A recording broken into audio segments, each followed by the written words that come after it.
Since March 2020, the world has changed. Many people lost their jobs due to the global economic shutdown. Others kept their jobs but were not able to collect any hazard pay or relief pay, even though they were responsible for continuing to keep the world functioning for the rest of us. And those that had spent years of their lives building a business, overnight their doors were shut, many for good. And for those that were on unemployment, at least in the United States, they found out very quickly that if the members of Congress didn't agree to pass another stimulus package, it was the everyday citizen that suffered without income, not the politicians. Even prior to the global economic shutdown, it was clear that what we have been doing hasn't been working. We were taught that if we worked hard, we would succeed. But that hasn't worked out for 98% of the world. So maybe it's time we try something new, or actually something old. So what is a gifting economy? Also known as a family share or a susu, which is a centuries-old practice that originated in West Africa. It refers to a fund where several people pool their money or resources to help each individual member of the community thrive, and therefore the community thrives. These communities have been used for centuries across time and cultures. They consist of like-minded individuals that have trust in each other and a common purpose. Though there have been many names for these economies, they all share the same basic structure. Typically, the community focuses its resources on one member at a time in a scheduled cycle. When the individual receives, they give a portion back to the community, which is then received by another individual, so the cycle can continue until it's their turn to receive again. We will show you in this video how that flow actually works. Many people will be introduced to this gifting economy and quickly label it a pyramid scheme, as it's out of the normal structure that we, as a society, have been brought up to believe in. And though pyramid schemes do exist, it would be unfair to label everything new or different as one.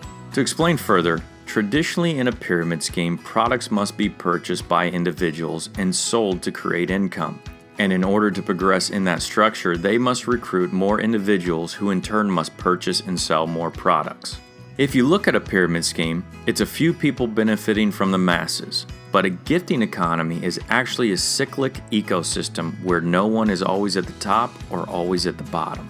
What most people don't consider is that they're already in a global pyramid scheme, where they trade their time for money or must produce a product in exchange for money.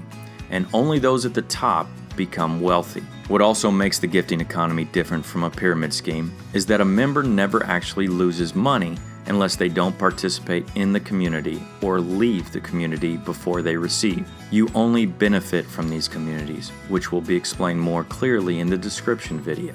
Lastly, it's important to keep in mind that what makes the gifting economy so successful is that gifting economies are usually established by friends and family members, people who know and trust each other. In order for it to succeed, it relies on the individual, and the individual relies on the community. If one works against the other, it is therefore working against itself and cannot succeed. Simply, it's its own checks and balance. Therefore, more than likely, you have been invited by a friend or family who you know and trust. Keep in mind when considering to enter a gifting economy that it's right for you, because the economy is looking for people who see the value in it and are willing to participate, not only on the financial level, but in the conversation and the energy of the community. It's meant to be a fun, enjoyable, and beneficial experience. If you're a visual learner, we're now going to show you how the structure of the gifting economy works. The structure of your individual group within the gifting economy itself is called a flower or blossom. The flower consists of 4 stages, which are all identified by 4 different elements. Week 1 is fire, week 2 is air, week 3 is earth, and week 4 is water. In the center of the flower is the one water person. In the second ring of the flower are the 2 earth people. In the third ring are the 4 air people. And in the outer ring are the 8 fire people. If you're watching this video right now, more than likely you're in the spark position. A spark is someone who's been introduced to the idea of the gifting economy but hasn't joined the flower yet. Once you decide to enter into the gifting economy, you will become one of the fires. The gifter. The purpose of the fire is to give an unconditional financial gift to the water person. When all 8 fires each give their unconditional gift of $500 to the water person receives a total of $4,000. At this time, the flower will complete and then it splits. Splitting means it separates into two new individual flowers. The two earths then become a water person in their own flower. Their two airs become their earths, and the four fires, including you, become the new airs. The purpose of the airs are to invite two new sparks to the community, which will become their fires. When all 8 of those fire positions are filled and have gifted their water person, the flower will complete and again split into their own individual flowers. Like before, the earths will become a water person of their own individual flowers. And the airs, including you, will become the new earths. The fires will become the new airs, who will each invite 2 new sparks to become their fires. The purpose of the earth is to support the airs as they invite sparks to the community, as well as support the water person. Once these airs have invited all 8 of their fires, the flower again completes and splits.